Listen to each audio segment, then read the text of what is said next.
سلامات كرات تخاتلتنا لو ما عندنا لقنا بحدش فيديو مزينا لنا شانلنا سبسكرايب بمقار الفيديو انت فاتيكم ودما لايك مقار كي ترسعيكم سنة تنحيت فيلمنا تجمر غريغ استوها لحد توريست مستا نفس صور سبيتو هيدر كوينوم نابتن جلباتات زنبر وبوتا ناخدون كلو ايو أستراليا نستوستنا مع التخزناقع مصانحو حاز دما اتم شاركتات نمرأي ناوناي تاكر جلوا يخدو اتبع الوانا تاكر قنا او يتصنحو من شعور ديفيز توالي كالي ودي رخومو كتنقوم يجمر كنستوستنا معلتي اتم شاركتات نحاده سبقتيلهم كم زنوري نقروم قنقع بزح كيدونغي اتبع الوانا تاكر مزيو انقعد حن مزاخهم يولوم اتم سواين سبيتن ناوناي تاكر جلبا ديو ناما خلت بحري قحزو يجمرو ኣብቲ ዝደልይዎ ቦታ ምስ በጽሑ ኸዓ ታከር ነቶም ሻርክታት ንምስሓብ ኢሉ ዝተወሰነ ስጋን ደምን ናብቲ ባሕሪ ይሰደሎም ሄዘር ነቶም ሻርክታት ምስ ረኣየቶም ብጣዕሚ ትድንግጽ ታከር ግና ከረጋግዓ ይሞክር ቁሩብ ጸኒሖም ከዓ ክልቲኦም ናብቲ ባሕሪ ውሽጢ ይኣትዉ እሞ በቶም ሻርክታት ተኸቢቦም ይርኡ ሕዚ ኩሉ ነገር ሪኦም ዝተመለሱ ብጣዕሚ ደስ እናበሎም ንታከር የመስግንዎ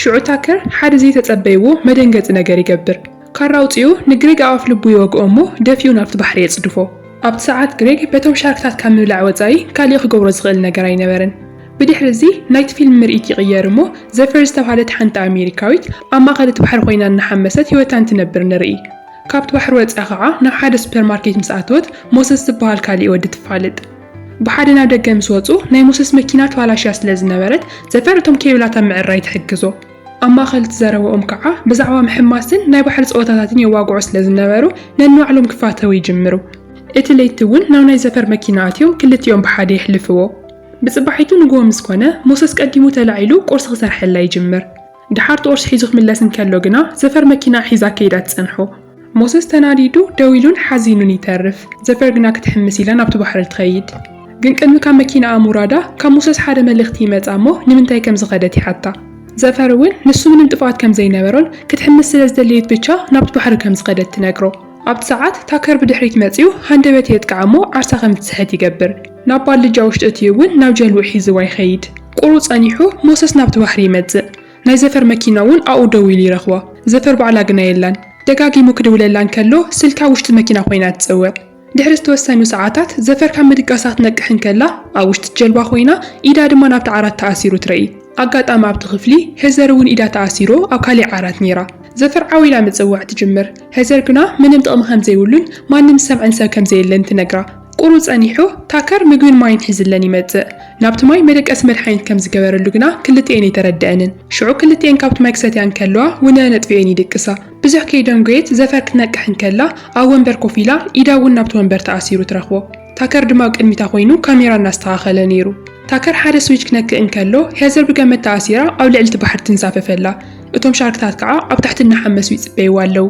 ሄዘር ሂወታ ንኸድሕነላ ደጋጊማ ዋላ እኳ እንተለመነቶ ታከር ግና ብዘይ ምንም ምሕረት እቲ ገመድ ናብ ታሕቲ ይሰዶ ንሳ እውን ናብቲ ባሕሪ ውሽጢ ተኣቲ እቶም ሻርክታት ክበልዕዋ ይጅምሩ ዘፈር ብጣዕሚ ደንጊጻ ክትእውን ከላ ታከር ግና እቲ ምርኢት ብካሜራ ይቐርጾ ነይሩ ምሸት ምስ ኮነ ታከር ናብቲ ዘፈር ደቂሳትሉ ዝነበረ ክፍሊ ኣትዩ እንደገና በቲ መድሓኒት ክወግዓ ይሙክር ዘፈር ግና ተዘጋጅያ ጸኒሓ ስለ ዝነበረት ብበሊሕ ነገር ጌራ ትወግኦ እሞ ንድሕሪት ገጹ ገይሩ ይወድቕ መጀመርያ ዘፈር ካብ ናይ ታከር ጁባ እቶም መፋትሕ ተውፅኦ እሞ ኢዳ ትፈትሕ ግን ብዙሕ ከይደንጎየ ታከር ነቂሑ ደድሕሪ ኣይጎይ ኣብ እግራ እውን እቲ መድሓኒት ወጊኡ ዓርሳ ከም ትስሕት ይገብር ብጽባሒቱ ንግሆ ሞሰስ ናይ ታከር ጀልባ ይረኽባ እሞ ናብ ልዕሊ ኣይድዩ ግን ማንም ሰብ ኣይረኸበን ቁሩብ ጸኒሑ ግና ናይ ዘፈር ድምፂ ይሰምዕ ሓደ መስኮት ሰይሩ ናብ ውሽጢ ምስ ኣተወ እቲ ናታ ድምፂ እናተኸተለ ኣበይ ከም ዘላ ክእልሻ ይጅምር ኣብ መወዳእታ እውን እቲ ዝነበረትሉ ክፍሊ ይረኽቦ እሞ እቲ ኣፋ ተኣሲሩሉ ዝነበረ ፕላስተር ይፈትሐላ ዘፈር ምንም ግዜ ከየጥፈት ናብ ፖላዊስ ንኽድውል ትነግሮ ሞሰስ እውን እሺ ኢሉ ናብ ፖላዊስ እናደወለ እንከሎ ታከር ብድሕሪት መጺኡ የጥቅዖ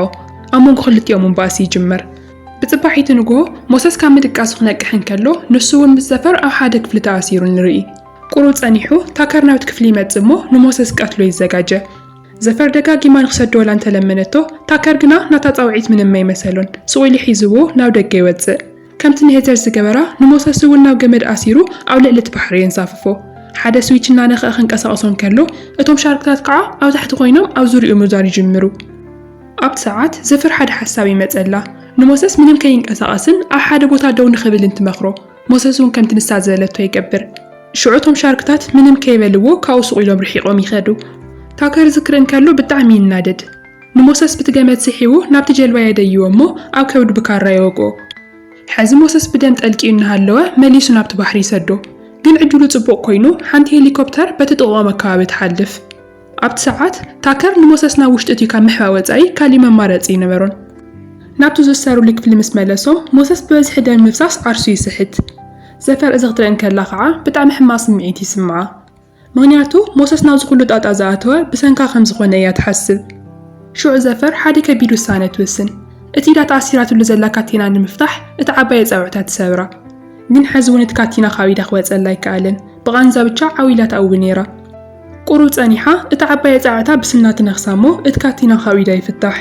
ቁሩብ ጸኒሑ ታከር ናብቲ ክፍሊ ክመጽእ እንከሎ ዘፈር ካብቲ ዓራታ የላን። ተደናጊጹ ደው ኢሉ እንከሎ ከዓ ዘፈር ካብቲ ድሕሪ ማዕጾ ወፅያ ነቲ በሪ ብደገ ተዓጾ። ንዕኡ ውሽጢ ዓጽያ ከዓ ንሳና ጐየት ናብ ደገ ትወፅእ። ናይታ ጀልባ መቆፃፀሪ ክፍሊ ምስ ረኸበቶ ነቲ ሞተር ኣልዒላ ነታ ጀልባ ምንቅስቓስ ትጅምር። ግን ብዙሕ ከይጸንሐ ታከር ካብቲ ክፍሊ ይወፅእ እሞ ናይታ ጀልባ ኤሌክትሪክ ኩሉ የጥፍኦ። ዘፈር ሕዚ እውን ተስፋ ከይቆረፀት ኣብቲ ከባቢ ካሊእ ጀልባ ስለ ዝረኣየት ሽጉጥ ተኲሳ ንኽሕግዝዋ ክትጽውዖም ትሓስብ። ግን ታከር ቀዲምዋ ይመጽእ እሞ እቲ ንላዕሊ ክትትኩሶ ዝሓሰበት ሽጉጥ ናብ ቅድሚት ናብኡ ገጽ ትትኩሶ። ንዝተወሰነ ግዜ ምስ ተበኣሱ ዘፈር ካብቲ ጀልባ ነጢራ ናብቲ ባሕሪ ተኣቲ።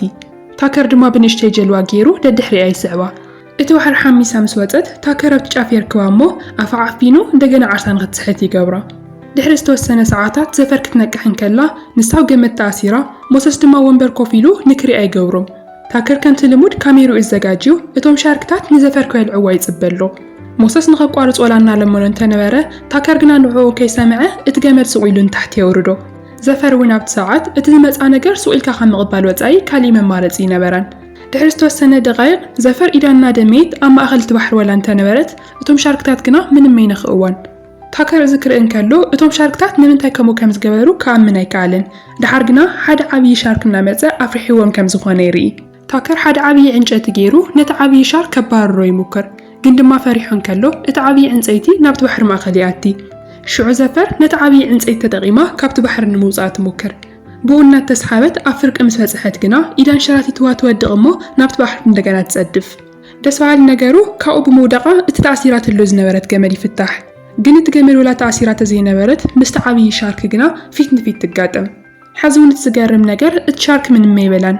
ርእይዋ ስቑኢሉ ብጎና ይሓልፍ። ኣብቲ ሰዓት ታከር እንታይ ይፍጠር ከም ዘሎ ተገሪሙ ኣብቲ ባሕሪ ውሽጢ ክእልሻ ይጅምር። ዘፈር ግና ካብቲ ባሕሪ ወፅያ ብድሕሪት እቲ ጀልባ ትድይብ። ሓደ ቀስቲ እውን ናብኡ ትሰደሉ እሞ ታከር ተወቂዑ ናብቲ ባሕሪ ይጸድፍ። ሽዑ እቲ ዓብዪ ሻርክ ሒዙ ንታከር ይበልዖ። እዚ ኩሉ ክፍጠር እንከሎ ናይ ታከር ካሜራ ሕዚ እውን እናቐረፀ እዩ ነይሩ። ታከር በቲ ሻርክ ተበሊዑ ናብ ውሽጢ ክኣቲ እንከሎ ኣብቲ ቪድዮ ተቐሪጹሎ። ኣጋጣሚ ግና እቲ ናይ ቀስቲ ገመድ ናብ ናይ ዘፈር እግራ ይእሰር እሞ ስሒቡ ናብቲ ባሕሪ የእትዋ። ሞሰስ እዚ ክርኢ እንከሎ ብጣዕሚ ተደናጊጹ ዋላ እኳ እንተነበረ ግን ኢዱ ተኣሲሩ ስለ ዝነበረ ከዓ ምንም ክሕግዝ ኣይከኣልን። እኳ ዳስ ብጣዕሚ ካብ ምድንጋጹ ዝተልዓለ ኣብቲ ወንበር እንከሎ ፌንት ይገብር። ዘፈር ግና ብጣዕሚ ጠንካራ ስለ ዝነበረት ጉልበታ ኩሉ ኣኪዋ እናሓመሰት ናብቲ ጀልባ ትምለስ። ኣብ መወዳእታ ዘፈር ኣብቲ ጀልባ ኮይና እቲ ናይ ሓደጋ ግዜ መፀውዒ ሽጉጥ ናብ ላዕሊ ትትኩስ። ኣብቲ ከባቢ ካሊእ ጀልባ ስለ ዝነበረት ከዓ እቲ ምልክት ሪኣ ናብኦም ገጽ ይመጹ። ዘፈር ተስፋ ጌራን ብጣዕሚ ደስ እናበላን ናብ ሞሰስ ከይዳ ክትተስኦ ትሞክር። ሞሰስ እውን ናይ ዘፈር ድምፂ ምስ ሰምዐ ደስ እናበሎ ቀስ ኣቢሉ ዓይኒ ይኸፍት እሞ እቲ ፊልም ከዓ ይውዳእ።